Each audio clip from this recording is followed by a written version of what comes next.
बिस्मिल्लाहिर्रहमानिर्रहीम। अस्सलाम वालेकुम डियर फेलोज। उम्मीद करती हूँ आप सब खैरियत से होंगे। अल्लाह पाक आपको अपने हिफ्ज़ अमान में रखे। We have another topic from the course of fundamentals of complex analysis. Complex analysis का चैप्टर 0 हमने स्टार्ट किया हुआ है, जिसके प्रीवियस लेक्चर में हम ऑलरेडी इसकी एग्जांपल्स को लर्न कर चुके हैं। Today our topic is about properties of argument. Argument की 4 बेसिक प्रॉपर्टीज को आज हम लर्न करेंगे, जिसमें से फर्स्ट 2 प्रॉपर्टीज हमारे पास कॉम्प्लेक्स एनालिसिस की बुक में इंक्लूड कर दी गई हैं एंड रिमेनिंग प्रॉपर्टीज हमारे पास हायर मैथमेटिक्स की बुक जैसा कि मैथमेटिकल मेथड्स की बुक में इंक्लूड कर दी गई हैं। इसी तरह से और रिमेनिंग बुक्स में इंक्लूड है। देन आज के इस लेक्चर में हम इन प्रॉपर्टीज को डिस्कस करेंगे, इनके प्रूफ्स को डिस्कस करेंगे। Our first property is the argument of product of any numbers of complex number is equal to the sum of their arguments. First हम कॉम्प्लेक्स नंबर का प्रोडक्ट लेट करते हैं, ठीक है। देन हम उस पर हम आर्गूमेंट अप्लाई करेंगे और वो हमारे पास प्रॉपर्टी इक्वल होगी उन्हीं कॉम्प्लेक्स नंबर के सम ऑफ देयर आर्गूमेंट्स पे। इतने अपने कॉम्प्लेक्स नंबर, ठीक है। इन जनरल हमारे पास z एक कॉम्प्लेक्स नंबर है जो कि इक्वल होता है x प्लस अयोटा y, ठीक है, जिसमें x और y हमारे पास रियल नंबर्स होते हैं।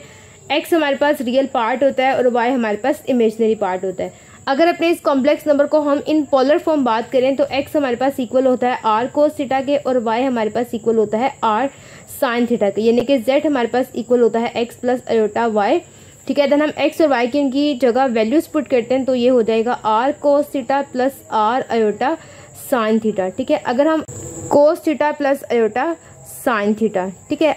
अपनी इस प्रॉपर्टी को सॉल्व करने के लिए हम 2 कॉम्प्लेक्स नंबर लेट कर लेते हैं। फर्स्ट वी हैव z1 जो कि इक्वल होगा r1 कोस theta 1 plus iota sign theta 1, ठीक है। देन सेकेंड हम कॉम्प्लेक्स नंबर लेट करते हैं z2 equal r2 cos theta 2 plus iota sign theta 2, ठीक है।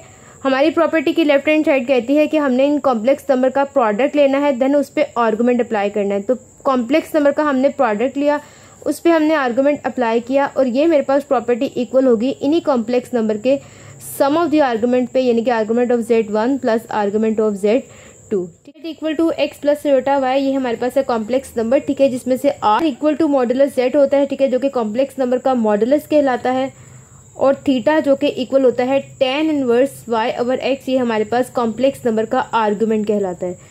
तो फर्स्ट हम z1 का आर्गूमेंट कैलकुलेट करते हैं, z2 का आर्गूमेंट कैलकुलेट करते हैं, ठीक है। देन हम इनके प्रोडक्ट का आर्गूमेंट कैलकुलेट करेंगे। z1 इक्वल है x1 प्लस अयोटा y1, ठीक है। यहाँ पर हम x1 और y1 की वैल्यू पुट करते हैं तो ये हो जाएगा r1 कोस थीटा 1 जो कि रियल पार्ट है plus iota r1 and sine theta 1, ठीक। जैसा कि आर्गूमेंट ऑफ z की वैल्यू होती है tan inverse y over x, इस तरह से अगर हम आर्गूमेंट z1 पे अप्लाई करते हैं तो argument of z1 equal tan inverse y की जगह हमारे पास इमेजिनरी पार्ट आता है, यानी कि r1 साइन थीटा 1 और x की जगह हमारे पास रियल पार्ट यानी कि x1 की वैल्यू जो कि है r1 कोस थीटा 1, ठीक है। सिंपली r से कैंसिल हो जाएगा, tan इनवर्स, ठीक है, साइन थीटा 1 और कोस थीटा 1 ये इक्वल हो जाएगा tan थीटा 1 के। tan इनवर्स और tan हमारे पास ये दोनों कैंसिल हो जाएंगे, या इनवर्स हम कह सकते हैं कि ये 1 के इक्वल हो जाएंगे और हमारे पास सिंपल रह जाएगा थीटा 1, यानी कि आर्गूमेंट ऑफ z1 हमारे पास आ जाता है थीटा 1। इसी तरह से अगर हम आर्गूमेंट ऑफ z2 कैलकुलेट करें तो वो हमारे पास हो जाएगा थीटा 2, ठीक है। अब हम z1 और z2 का प्रोडक्ट लेते हैं, देन हम उनके प्रोडक्ट पे आर्गूमेंट अप्लाई करेंगे। z1 और z2 का प्रोडक्ट लेते हैं, ठीक है। z1 की हमारे पास वैल्यू होती है r1 कोस theta 1 plus iota r1 sign theta 1, ठीक है। इसका हम प्रोडक्ट लेंगे r2 कोस थीटा 2 प्लस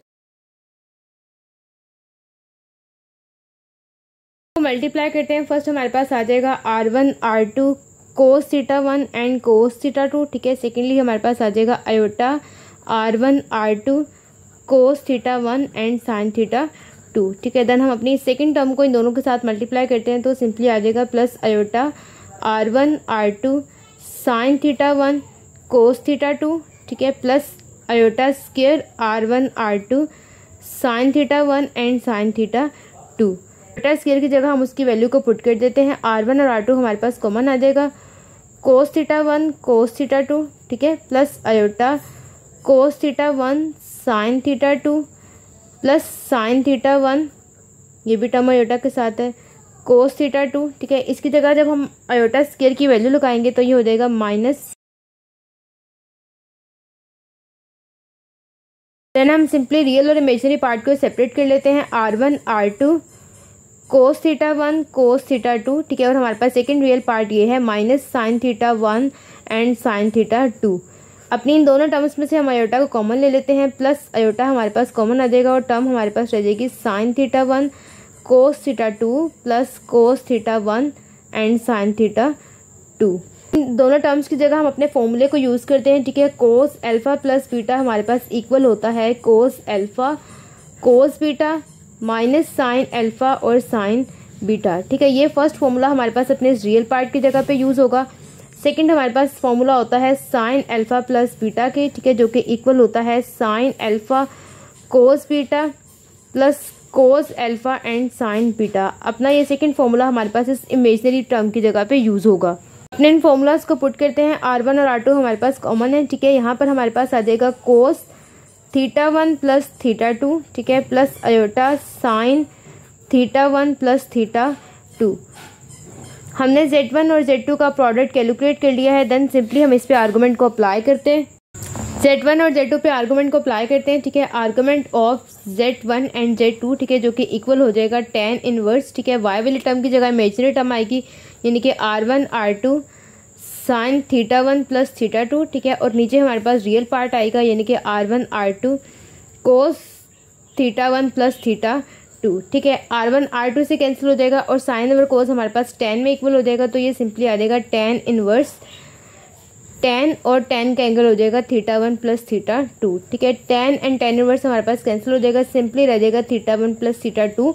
अपनी प्रॉपर्टी के स्टार्ट में ही हमने कैलकुलेट कर लिया था, ठीक है। थीटा 1 हमारे पास आर्गुमेंट ऑफ Z1 था, इसी तरह से थीटा 2 हमारे पास आर्गुमेंट ऑफ Z2 था, ठीक है। इट्स मीन कि हमारे पास लेफ्ट हैंड साइड है argument of Z1 and Z2 और ये सॉल्व हो चुकी है argument of Z1 plus argument of Z2, ठीक है। ये हमारे पास हमने अपनी प्रॉपर्टी को सॉल्व किया दो कॉम्प्लेक्स नंबर को लेट करके। नंबर ऑफ कॉम्प्लेक्स नंबर के प्रोडक्ट पे भी अगर हम ये प्रॉपर्टी अप्लाई करें तो सिंपली से हम इसको एक्सटेंड करके लिख सकते हैं argument of Z1 plus argument of Z2, ठीक है, plus up to so on. Now start to solve this second property. दो हमारे पास कॉम्प्लेक्स नंबर है, उनके क्वेश्चन पे अगर हम आर्गुमेंट अप्लाई करते हैं तो वो उन्हीं कॉम्प्लेक्स नंबर के डिफरेंस ऑफ आर्गुमेंट के इक्वल होता है, ठीक है। तो फर्स्ट हम Z1 एंड Z2 को रैशनलाइज कर लेते हैं, देन हम उस पर आर्गुमेंट अप्लाई करेंगे और अपनी इस प्रॉपर्टी को सॉल्व करेंगे। Z1 अवर Z2 की हमारे पास अवर Z2 इक्वल R1 कोस थीटा 1, ठीक है, प्लस R1 साइन थीटा 1 और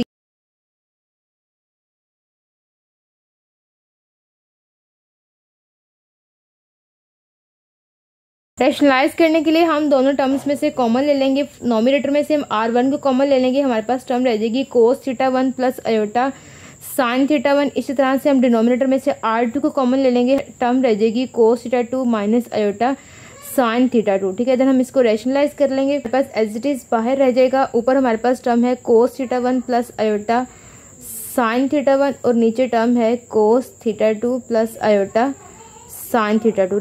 कोस theta 2 minus iota sine theta 2, इसी टर्म से हम नीचे डिनोमिनेटर में भी मल्टीप्लाई करेंगे कोस theta 2 minus iota sine theta 2। हमारे पास टर्म आ जाएगी R1 अवर R2, ठीक है, कोस theta 1 cos theta 2 minus iota कोस theta 1 sign theta 2 plus iota sine theta 1 cos theta 2, ठीक है, माइनस साइन और साइन वाले टर्म जब मल्टीप्लाई होंगे तो आयोटा स्क्वायर आ जाएगा sign theta 1 and sine theta 2। नीचे डिनोमिनेटर वाली टर्म में हमारे पास फॉर्मूला अप्लाई हो जाएगा कोस स्क्वायर थीटा 2, ठीक है, minus iota square and sine square theta 2। Simply nominator में हम आयोटा स्क्वायर की वैल्यू को पुट करते हैं और डिनोमिनेटर में भी हम सेम काम करेंगे, तो ऊपर हमारे पास आ जाएगा R1 ओवर R2, ठीक है। जब हम यहाँ पे आयोटा स्क्वायर की वैल्यू पुट करेंगे तो ये टर्म प्लस हो जाएगी, तो हम इन दोनों को अपने रियल पार्ट के साथ सेपरेट कर लेते हैं, कोस थीटा 1 कोस थीटा 2, ठीक है, और ये टर्म हमारे पास सेपरेट हो जाएगी sine theta 1 and sine theta 2। Then इन दोनों टर्म्स में से हम आयोटा को कॉमन ले लेते हैं और हमारे पास टर्म रह जाएगी sine theta 1 cos theta 2 minus cos theta 1 और साइन थीटा 2, ठीक है। डिनोमिनेटर में हमारे पास आयोटा सी की वैल्यू होगी +1, ठीक है, तो ये हो जाएगा कोस के थीटा प्लस साइन के थीटा, जो कि हमारे पास इक्वल होता है 1 के।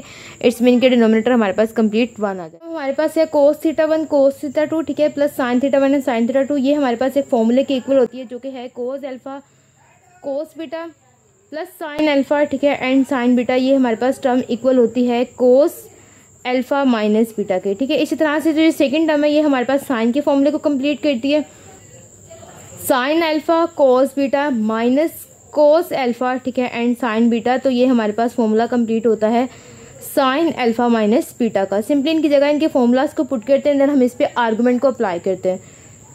इक्वल आ जाएगा R1 ओवर R2, ठीक है। फर्स्ट टर्म हमारे पास इक्वल आ जाएगी कोस θ1 माइनस θ2, क्योंकि हमारे पास यहाँ पर एंगल्स θ1 और θ2 में मौजूद है। सेकंड में हमारे पास आ जाएगा आयोटा साइन θ1 माइनस θ2। सिंपली इस पे आर्गुमेंट अप्लाई करते हैं।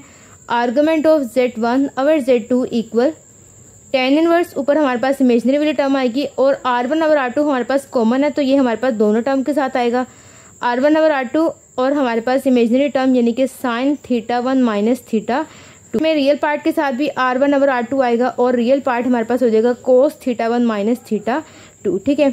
R1 और R2 की टर्म कैंसिल हो जाएगी और साइन ओवर कोस हमारे पास इक्वल आ जाएगा tan θ1 माइनस θ2। tan और tan इनवर्स कैंसिल हो जाएंगे, θ1 माइनस θ2 आ जाएगा। θ1 जैसा कि हमारे पास आर्गुमेंट ऑफ Z1 की वैल्यू है और θ2 जैसा कि आर्गुमेंट ऑफ Z2 की वैल्यू है, तो यहाँ से हमारे पास प्रॉपर्टी 2 प्रूव होती है। यानी कि अगर हम दो कॉम्प्लेक्स नंबर के क्वेश्चन पे आर्गुमेंट को अप्लाई करते हैं तो वो हमारे पास उन्हीं दोनों कॉम्प्लेक्स नंबर के डिफरेंस ऑफ द आर्गुमेंट के इक्वल आती है। And we have the third property argument of Z over Z bar equal 2 times argument of Z। जैसा कि हमारे पास Z की वैल्यू इक्वल होती है x प्लस आयोटा y के, ठीक है, और इन पोलर फॉर्म ये इक्वल होता है r cos theta plus iota r sine theta. इसी तरह से अगर हम Z बार की वैल्यू लिखें तो वो हमारे पास इक्वल होती है x माइनस आयोटा y के, और इन पोलर फॉर्म हमारे पास इक्वल होगी r cos theta minus iota r sine theta. And as we know argument of Z हमारे पास इक्वल होता है थीटा के। फर्स्ट हम कैलकुलेट करते हैं कि आर्गुमेंट ऑफ Z बार किसके इक्वल होता है, देन हम argument of Z over Z bar calculate करेंगे। अगर हम अपने एंगल थीटा को माइनस थीटा से चेंज करें तो हमारे पास कोस थीटा के एंगल में कोई चेंजिंग नहीं आती है। यानी कि अगर हम कोस थीटा के अंदर माइनस ऑफ कोस थीटा लिखें तो हमारे पास angle as it is theta ही रहता है, ठीक है। अगर हम साइन माइनस थीटा की बात करें तो हमारे पास माइनस जो है वो अपने फंक्शन से बाहर आ जाता है। अगर हम अपने एंगल को लेबल करते हैं तो हमारे पास अगर हम एंटी क्लॉकवाइज मूव करते हैं तो हमारे पास एंगल जो है वो थीटा होता है जो कि फर्स्ट क्वाड्रेंट में होता है, ठीक है। ये हम एंटी क्लॉकवाइज मूव करें, बट अगर हम क्लॉकवाइज मूव करते हैं तो हमारे पास एंगल जो है वो माइनस थीटा है जो कि फोर्थ क्वाड्रेंट में होता है, ठीक है। और फोर्थ क्वाड्रेंट में हमारे पास कोस जो है वो क्वाड्रेंट में कोस हमारे पास पॉजिटिव होता है, इसलिए जब हम माइनस ऑफ थीटा की बात करते हैं तो हम फोर्थ क्वाड्रेंट में होते हैं, ठीक है। तो फोर्थ क्वाड्रेंट में कोस पॉजिटिव होता है, इसलिए इसके एंगल पे कोई फर्क नहीं पड़ता, ये रिमेन एज इट इज रहता है। लेकिन हमारे पास फोर्थ क्वाड्रेंट में साइन नेगेटिव होता है, इसलिए अगर हम माइनस ऑफ थीटा की बात करते हैं तो माइनस हमारी टर्म से बाहर आ जाता है। कॉन्सेप्ट को लर्न करने के बाद हम अपने Z बार की वैल्यू को लिख सकते हैं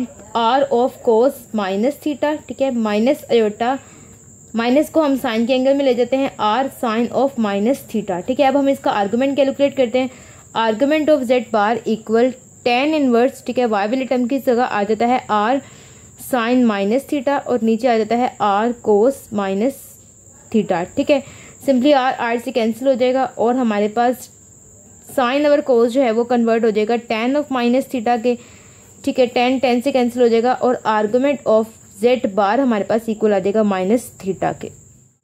प्रॉपर्टी 2 को यूज करते हैं, ठीक है। प्रॉपर्टी 2 हमारे पास क्या कहती है कि अगर हम दो कॉम्प्लेक्स नंबर के क्वेश्चन पे आर्गुमेंट अप्लाई करते हैं तो वो उन्हीं के डिफरेंस ऑफ द आर्गुमेंट के इक्वल होती है, ठीक है। यहाँ पर हम आर्गुमेंट कैलकुलेट कर रहे हैं argument of Z over Z conjugate, ठीक है। तो इस पे भी हम सेम प्रॉपर्टी अप्लाई करते हैं, तो ये हमारे पास आ जाती है argument of Z minus argument of Z बार, ठीक है। आर्गुमेंट ऑफ Z हमारे पास थीटा के इक्वल है माइनस आर्गुमेंट ऑफ Z बार हमारे पास माइनस थीटा के इक्वल है, ठीक है, जो कि अभी हमने कैलकुलेट किया। तो ये हमारे पास आ जाएगा सिंपली 2 थीटा, ठीक है। और थीटा किसके इक्वल होता है, थीटा इक्वल होता है आर्गुमेंट ऑफ Z के। यानी कि अगर हम आर्गुमेंट अप्लाई करते हैं Z ओवर Z बार पे तो वो इक्वल होता है 2 times argument of Z। Last we have the fourth property argument of Z bar जो कि इक्वल है minus of argument of Z। तो सिंपली अभी हमने Z बार को कैलकुलेट किया जो कि हमारे पास इक्वल था r कोस माइनस थीटा, ठीक है, प्लस r आयोटा, ठीक है, और साइन ऑफ माइनस थीटा। यहाँ से हमने आर्गुमेंट ऑफ Z बार को कैलकुलेट किया जो कि हमारे पास इक्वल था माइनस ऑफ थीटा के, ठीक है। तो सिंपली थीटा किसके इक्वल होता है, आर्गुमेंट ऑफ Z के। तो यहाँ से हमारे पास फोर्थ प्रॉपर्टी भी कैलकुलेट हो जाती है। आज का हमारा लेक्चर था आर्गुमेंट ऑफ प्रॉपर्टी से रिलेटेड। इंशाल्लाह नेक्स्ट लेक्चर में हम फर्दर एग्जाम्पल से स्टार्ट करेंगे। आज के इस लेक्चर में आपका कोई क्वेश्चन हो तो आप कमेंट बॉक्स में जरूर बताइए। एंड डिस्क्रिप्शन बॉक्स में मेरे इंस्टाग्राम का लिंक अटैच है, आप वहाँ पर मुझे अपनी प्रॉब्लम को सेंड कर सकते हैं। इसी तरह के हायर मैथमेटिक्स के कोर्सेज को लर्न करने के लिए जस्ट सपोर्ट माई चैनल। जज़ाकल्लाह and thank you for watching.